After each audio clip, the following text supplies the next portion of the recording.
Bare the leg, uncover the thigh, pass over the rivers. Right, uncover the thigh, meaning pull the skirt up.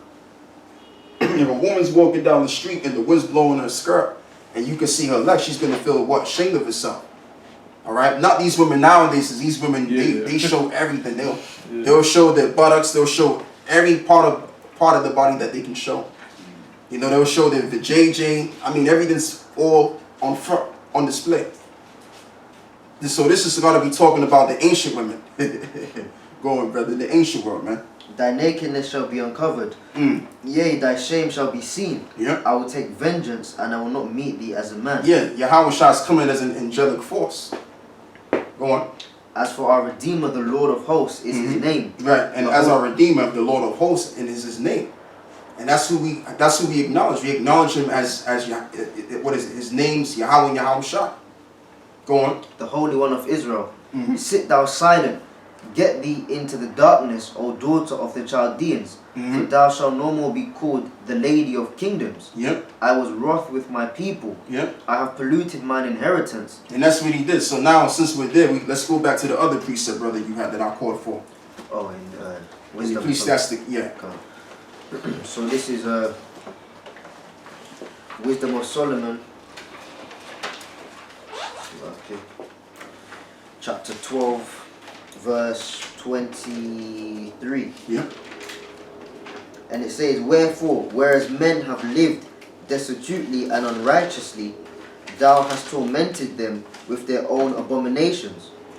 Verse 24, for they went astray very far in the ways of error, and held them for gods. So what verse we're in? Verse 24. Okay. Which were among the beasts of their enemies, were despised, being deceived as children of no understanding. Okay. Therefore unto them, as to children without the use of reason, thou didst send a judgment to mock them. Right. But they that would not be reformed, be that correction, wherein he dallied with them, shall feel a judgment worthy of the Most High. For look, for what things they grudged when they were punished, that is for them whom they have to be gods. Let's see where, brother. Start from 24 again. Go on. Verse 24. This is Wisdom of Solomon, chapter 12, verse 24. For they went astray very far in their ways of error, and held them for gods. And held them for gods. Because our people, being that we were scattered amongst the nations, we took unto their gods and worshipped them. And that became something to our demise. All right, go on. Which even among the beasts of their enemies were despised, being deceived as children of no understanding. Right, being deceived as no children of understanding, because the only and one understanding is what we have. So once an Israelite goes astray from this, he's now indulging in foolishness.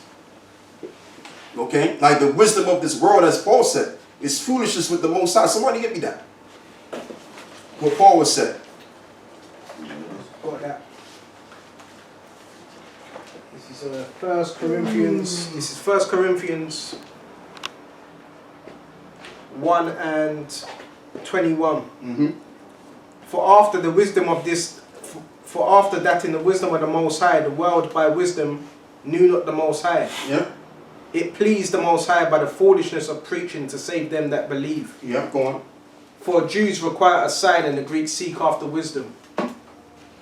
But we preach Mashiach crucified unto the Jews a stumbling block, and unto the Greeks foolishness. But unto them which are called, both Jews and Greeks, Mashiach the power of the Most High, and the wisdom of the Most High. Because the foolishness of the Most High is wiser than men. Keep going. And the weakness of the Most High is stronger than men. Keep going. For ye see your calling, brethren, how that not many wise men after the flesh, not many mighty, not many noble, are called. But the Most High have chosen the foolish things of the world to confound the wise. How is that? Because we're using the real and the true wisdom understanding. That's why we're able to confound the wise. And that's what brothers have been doing all throughout their years of them teaching. Like I came across many people when I used to be by myself. People from university would come up and they would try to speak on the Bible, but then I would put them to shame, and make them look silly. So that's, again, the thing of naught confounding the wise. Go on, brother. And the Most High have chosen the weak things of the world to confound the Yeah, things which because are in the mighty. eyes of the people, Jake is considered, should I say, considered the inconsiderate, the unconsidered.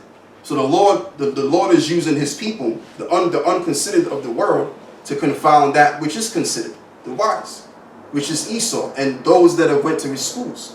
Go on, brother. And the base things of the world and the things which are despised have the Most High chosen, Yeah. the things which are not, to bring to naught things that are, Right. that no flesh should glory in his presence. Yeah, but get me the verse where it says the wisdom of this world is foolishness with the Most High. Oh no, just a little bit about that. You know, we're gonna go back to what we was reading before.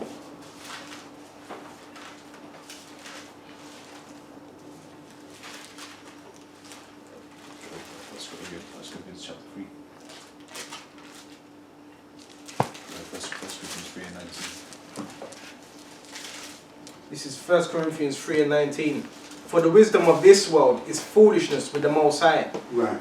For it is written, he taketh the wise in their own Yeah, craftiness. so that's it on that right there. The wisdom of this world is foolishness with the Most High. So go back to what we had before.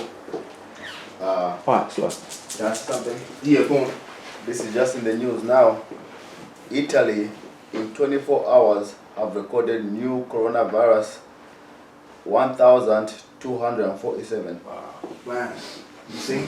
That's Italy, that's Western China, record of new records in one day. 1,247 new coronavirus cases within the last 24 hours. You know there's bare jakes in Italy. Yeah. A lot of them are descendants of the Moors. Yeah. A lot of them are jakes.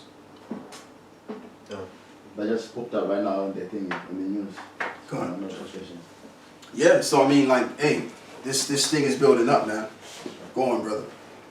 So we're back in Wisdom of Solomon chapter 12 from verse 24. For they went astray very far in the ways of error and held them for gods, which even among the beasts of the enemies were despised, being deceived as children of no understanding. Right. Therefore unto them, as to children without the use of reason, thou didst send a judgment to mock them, but they would not be reformed by that correction wherein he dallied with them, shall feel a judgment worthy of the Most High. Right. Go on. For look, for what things they grudged when they were punished, that is for them whom they thought to be gods. Right. Now being punished in them, when they saw it, they acknowledged him to be the true power, whom before they denied to know, and therefore came extreme damnation upon them. And we're in that exact situation right now, because now we've come to, because all of Israel went off. All of us went off. All of us somehow, some way, we went astray from worshiping the Creator, right? And we've now found out that what we've done wrong, it led to nowhere, and now we're in the right setting, and there's only one true living power. And that true living power is Yahweh Baal Shem Yahweh Shai. I'm saying both of them together. Yahweh first and Yahweh Shai. Alright, he's the true power. He's the living power. Okay, he's the creator that brought forth living things. So how can a dead God make things that are living? Can't happen. Okay? Like it says in Deuteronomy 30, I believe it's 2. There's no, he said speaking through Moses, there's no other God besides him. All right. So if you can, somebody Baba Kushab, you can get me that too. I got a book. Let me just read this real quick on what it says. This is Isaiah 43, and I'll start from 10. Yeah. Ye are my witnesses, saith the Lord, and my servants whom I have chosen, that ye may know and believe me, and understand that I am he. Before me there was no power Exactly. formed. Before him there was no other power formed. There was no other God. And it still stands in this very moment in time. Because a man could create a statue, okay, or formulate new belief systems, and bring some kind of life to these belief systems, but they're dead. Because if man has to bring life to something, that means it's dead, man.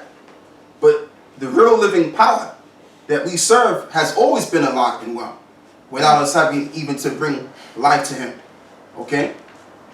Go on, brother. Neither shall there be after me. Neither shall there be here after me. So any God that man creates, whether it was gods of the past or gods of now, it doesn't meet up to the Most High, man. Okay, like for example, you have the situation that happened in Saudi Arabia, where the Kaaba stone was deserted, and you showed me the article, the what? You know, the damn thing was it said it was deserted. So much for Allah Akbar, Allahu Akbar, right? Yeah. He's not there. He ain't helping them, and the reason why he ain't helping them is it doesn't exist. Green light. That's right. It's a figment of one's imagination, man.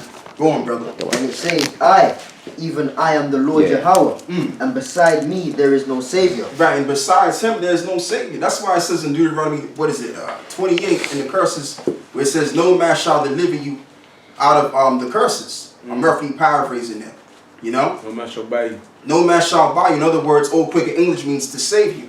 Because there's going to be a man that's going to come out of the heavens and do that job, which is Yahweh Shai. He's going to do that job, but he's going to be sent forth by the Father, the Creator. Go on, brother. Yeah, just say something real quick, brother. And then we have to go back to the scripture. I got a precept. Oh, you got a precept? Let him read this. So verse 11, even I am the Lord, and beside me there is no Savior. Right, he is the Lord, and besides him there is no Savior. Go on. I have declared and have saved, and I have shewed, where there was no strange power among you. Yes. Therefore ye are my witnesses, saith the Lord Yahweh, Right. that I am God. Exactly, that he is a moving and living power. Because those other gods that they formulated, or that man formulated, they're dead. So if they're dead, they can't save you, they can't do anything to you or for you. Alright, again, it's just one's figment of imagination. That's all it is. Like the philosophy of this world is in order for you, like for example, you have the main scientist called Charles Darwin, and that's the philosophy of this world, believing that we were once tadpoles, and then we turned into spiders, and then we turned into lizards, okay, and we became snakes. That's all madness, man. That's all shenanigans, but that's the philosophy of this world. But then when you denounce the Darwinism doctrine, all of a sudden you look like the bad guy. You know, because that's the philosophy of this world. Go on, brother. No, yeah, let him read. Let him, because he asked for one first. Yeah, you're going with the rush. Yeah, this is Exodus 20 and 3. I'll start at verse 2 actually. It says Exodus 20 and 2. So it says, I am the Lord thy power, which have brought thee out of the land of Egypt, out of the house of bondage. Yeah. Thou shalt have no other powers before me. Yeah, that was the commandment, was to not have any other gods before him. Okay? Because men were making statues, because the other nations were doing that. They were always doing that. That's where Israel got the idea from, of creating all of these different gods and philosophies. That's what made Israel fall apart, was that they worship other gods. And as they do to this very moment in time, you got our people that's into Islam, you got our people that's into Buddhism, you got our people that's into Kemetism, and all kinds of strange doctrines, man, of men. Strange traditions of men. Go on, brother. It's Habakkuk 2 and 18, and it says, what profiteth the graven image that the maker thereof have graven it? Yeah. The molten image and the teacher of lies. Right, and the teacher of lies. What is the profit of it? Oh yeah, there is a profit. Death and destruction. There you go. So there is a profit to it. Alright? And you got our people that's in these Christian churches worshiping Chesed Borgia. Okay? The Edomite looking thing, man. Alright? That's who they believe to be the Most High, but that's not the Most High. Again, that's a figment of one's imagination, going all the way back to the Pope of, what is it? His name is Pope Alexander VI of Rome.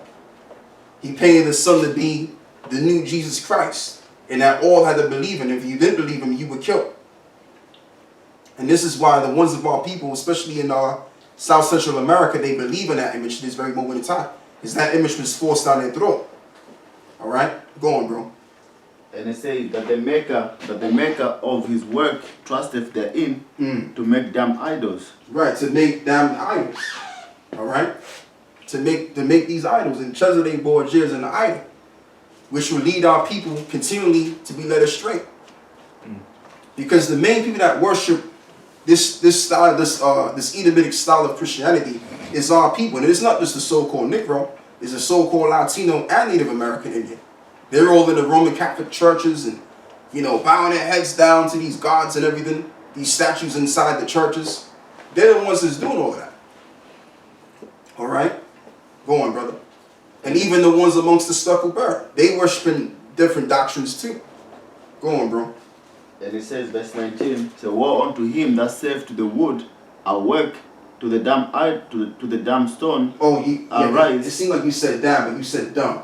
Dumb, yeah. Yeah, come on. To the damn stone, arise, it shall teach, behold, it is laid over with gold and silver, Right. and there is no breath at all in the midst of it. In other words, there's no life in it, and this leads me to think about what was said in Isaiah chapter 10, where they believed that if they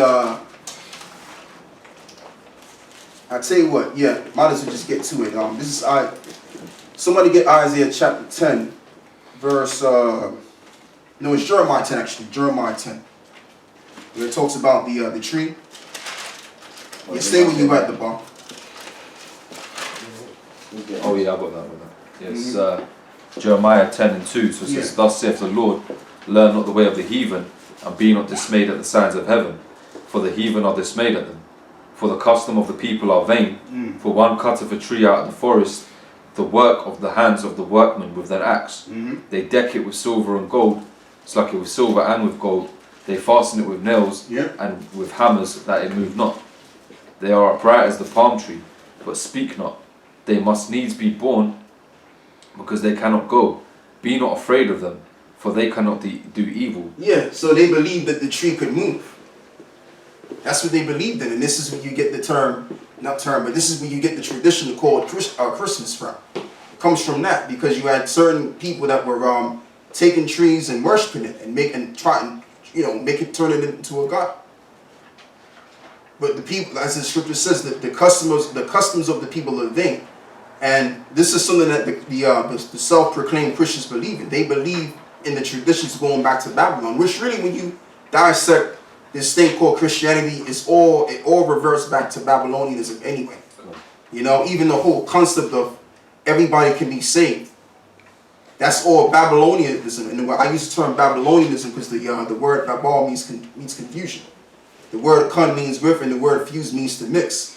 So the Christian churches, their belief is that it don't matter what race you are, or what background you're coming from, as long as you believe in Jesus Christ, right, you can be saved. No, don't work like that. And by the way, the term Jesus Christ don't exist. There was no man 2,000 years ago called Jesus the Christ. All right. Now you could have called him Jesus Christos. Could have called him that back in those days, because the people spoke Greek.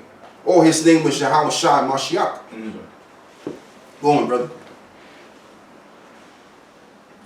It was you that was reading. Oh, so lucky, yeah. So back in Jeremiah 10 and would you stop on the top? Okay, so it's Jeremiah 10 and 2. No, read what you left off at. Okay, so lucky.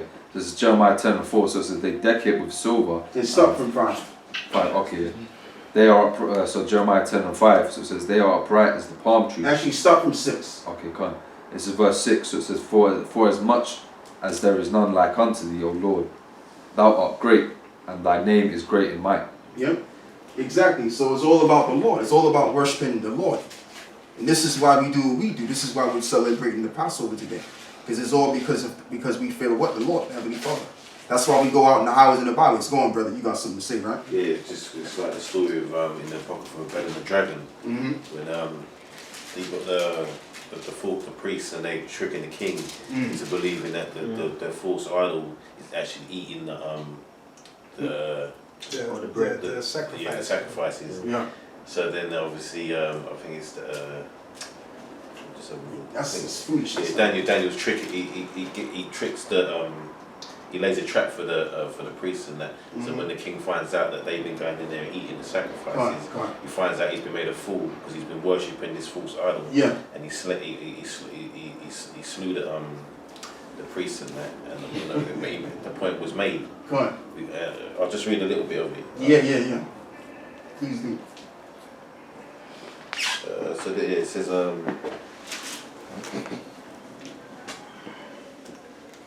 And this is a good topic to go into, because this is going to lead to us going towards the mark of the beast.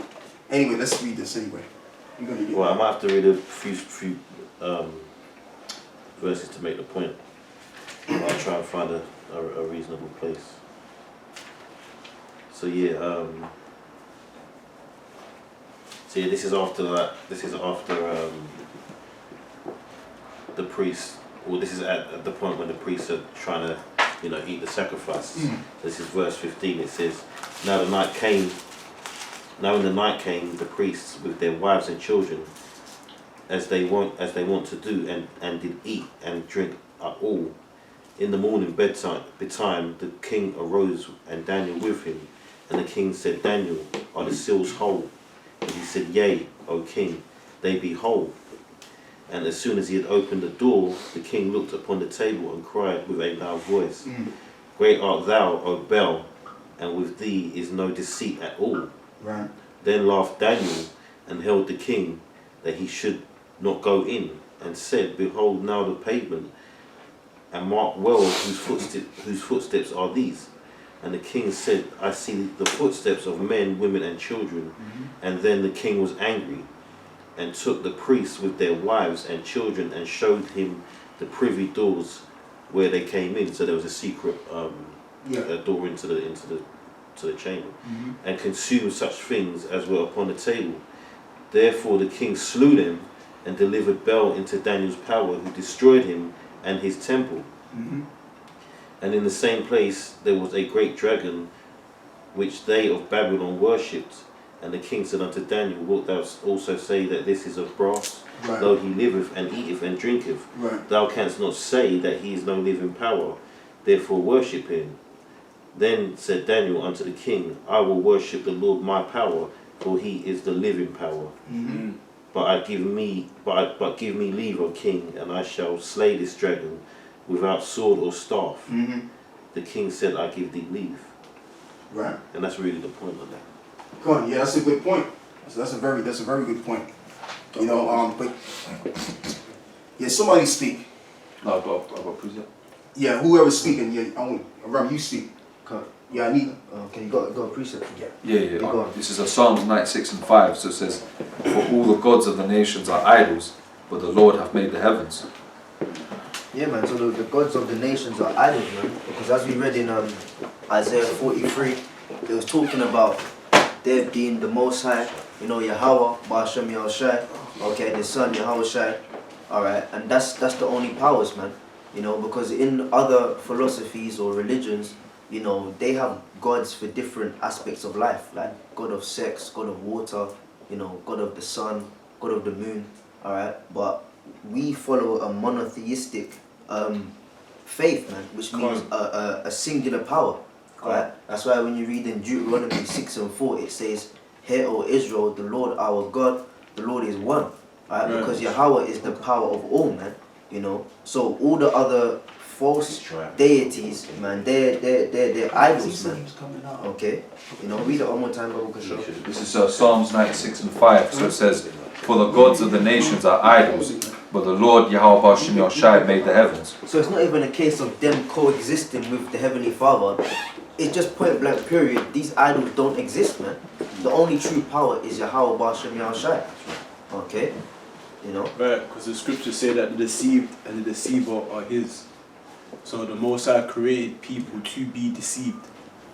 When you see people that are led astray in diverse doctrines, spiritualities, different religious sects, that's because the Most High intended for those people to be deceived by these idols. Yep. So these idols, all idols, demons, spirits, all come from the Most High. All of them. So all these religions that you see people in, all of them derive from the Lord. The Lord created certain people to be deceived and certain people not to be deceived. That's why it says if it were possible, it would deceive the very elect. So certain spirits that are set up to receive the truth and not to be deceived. You know what I mean? But I want to read this. This is Wisdom of Solomon, chapter 14, verse 21. And this was an occasion to deceive the world. For men serving either calamity or tyranny did ascribe unto stones and stocks the incommunicable name, right? So it's people. So certain people wanted to refer to stones and stocks, the name of God, right? Moreover, this was not enough for them. They that erred in the knowledge of God, but whereas they lived in the great war of ignorance, those so great plagues called they peace. For whilst they slew their children in sacrifices, or used secret ceremonies, or made revelings of strange rites, they kept neither lives nor marriages any longer undefiled, but either one slew another treacherously, or grieved him by adultery, so that there reigned in all men without exception blood, manslaughter, theft, and dissimulation. Yeah, so that's what happens when you worshiping strange doctrines, man. Right. And strange gods. Out of strange gods can come strange laws. And that's exactly what the brother was just reading on that, man. You know what I mean? So this is why we have to serve the right thing, and the right thing to serve is the Creator. Because the Creator already gave us the manuscript. You see? So there's no need to look towards this or to look towards anything other than what we already have. You know, and by this same doctrine, this is going to be the same doctrine that's going to lead the entire earth, according to Isaiah, the 2nd chapter. All right? Because no matter what, man, you know, we as men down here, we need to be on the guidelines. Okay? Right. Especially the other nations, because in the kingdom of heaven, we're going to have the spiritual power, and we're going to have those immortal bodies where we will never go off. And the new covenant is going to be within us. Right. So we're not going to need to be under any form of guidelines by paper, but by the Spirit. The Most High is going to make us already ready to do that which is right anyway. Right. Go on, brother. But the other nations, they need to be on the guidelines, man, because this is what nonsense can this is the kind of nonsense that can be brought forth by these strange philosophies and gods. Go on, brother. It's like you. Reading on. Theft and dissimulation, corruption, unfaithfulness, tumults, perjury, disquieting of good men. Right, that's where we at right now. Disquieting of good men. Like, for example, like certain brothers' shutters were shut down. Because we're bringing about what? The right things. We're speaking right things. But the right things don't float Esau's boat. Right. So they have to shut certain channels down and everything, man. But because we're under a strange world, and because this world is strange, it's because there's a false god behind this world, which really is the ultimate god of Satan. Right. So when you're living in a society that's under a strange god or Satan, strange laws can occur, and we're living in this society. And this is why when we do, people look at us like we're crazy, like we're from a different fashion, which we are. All right. But we're doing the right thing, and meanwhile, people think that they're doing the right thing, but they're under a wrong influence. Right. Doing the wrong thing. Go on, brother. So, reading on, disquieting of good men, forgetfulness of good terms. Right, forgetfulness of good terms, man. And this is why the majority of our people, that's a good precept too. And this is why the majority of our people, they have forgotten the law, statutes, commandments, because Esau allowed that to go on. Esau exalted their strange philosophies and doctrines, and meanwhile, the real doctrine of life is being forsaken. It's being forgotten about. Go on, brother. Right. Defiling of souls, changing of kind. Defiling of souls and changing of kind. Yeah, that's the sex changes, man. That's the sex changes, where you got a grown-ass man with a full bill on his face. He wants to cut off his genitalia and exchange it for a vagina. Or he's wearing lipstick. Or he's wearing lipstick. Or he's wearing fingernails and stuff like that, man. Dress. Right. And vice versa. You got women that got big-ass bosoms. They want to rock the goatee now. They want to rock the beard all of a sudden. Or they shave their head. Or they shave their head bald. Yeah, can I speak on that? Go on, brother. Because they're doing a new thing now. I've noticed that a lot of these people that are calling themselves trans, right, are not even doing any surgery. It's just an identity thing. Right, so it's right. a need. So people are flooding into the confusion because they don't even have to cut off, you know, their rods or you know, cut their breasts off and all that stuff and take anything. You can just identify now. Yeah. So And there's even a thing called trans race. You can change your race too. Yeah. There's all kinds of messed up nonsense in Babylon. It's ridiculous, man. It's laughable. I'm even laughing right now. It's ridiculous. But you have to take these people seriously. Yeah. Because they could phone the police on you. Yeah, exactly. You know?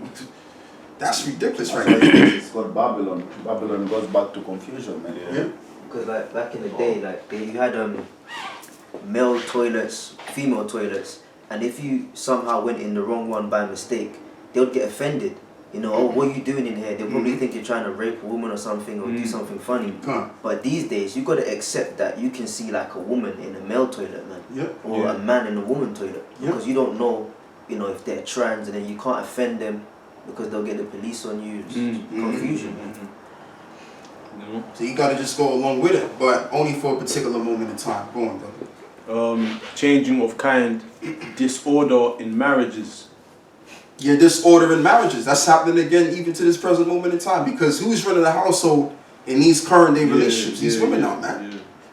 Yeah. They're wearing the pants in the household. You know? Now you got some, I'm not saying all women are like that, because you got some women that want to play the female role. You got girls that are like that.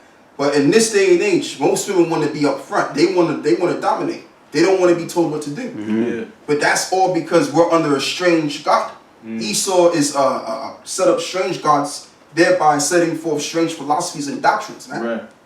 So that men can be defiled. You're putting out strange spirits, man. Like androgynous. Androgyny, yeah. Androgynous spirits, man. Where men, they're being shamed. What they call it is called toxic masculinity, man. You know, men are being shamed out of being men, and women are they're shamed out of actually being feminine. That other women will look down on other women for actually playing a feminine role in a relationship. So it's more esteemed to be more of a masculine, you know, alpha type female, man. You know what I'm saying? Being like a boss. They call it a boss bitch. Yeah. You know what I mean? So it's like a complete changing of roles, which causes disorder in marriages, man. You know, you have a lot of breakups, a lot of broken households. Divorce rate is going through the roof. You know, a lot of men are actually afraid to get married, man, because they know that it's not beneficial for them. It's more beneficial for the woman, because she gets to take all his assets. And even if they do find her guilty, she's not going to get prosecuted for any of it. You know what I mean? Because it's the women that it shows how they lack wisdom, because they're playing themselves, man. They're bringing themselves into detriment. Men they got that MGTOW, so men don't even want to get married to them anymore. You know, it's a turn off for any man to see a woman who thinks she's above him, unless you're a simp, you know, unless you're what they would call a better male. You know, you're not really going to be interested in it, you know. That's a major turn off, man. You know what I mean? So it's just a lot of like confusion, man. A lot of it stems back to like this feminist ideology and everything like that. And the reason why Esau does all of that, because again, Esau wants to depopulate the planet. So this is why Esau has set this thing up, because if you take a man's rights away from being a man, which a part of being a man is to produce your kind, right? And to you know, to guard the family, to protect the family, then what do you have? You have no family unit. You have destruction. You know? Because if you put a woman in front of the household, all you're going to get is just that. All you got to do is go to certain ends of where you're at, whether you're in America, whether you're down here in England, whether you're in Brazil, and you will see the examples of, you know, female parented households. Okay? These, you know, most of these kids are real bugged out their mind. They're destructive. They're like a walking time bomb. It doesn't work. But what does work is when you have two parents. Because it's, you know, it's kind of imbalanced even to have just a male figure there. Because you need that feminine side and you also need that masculine side. So everything deals with balance. Without balance, then it's unjust. Go on, brother. And it all goes back to the curses. This is Jeremiah, so like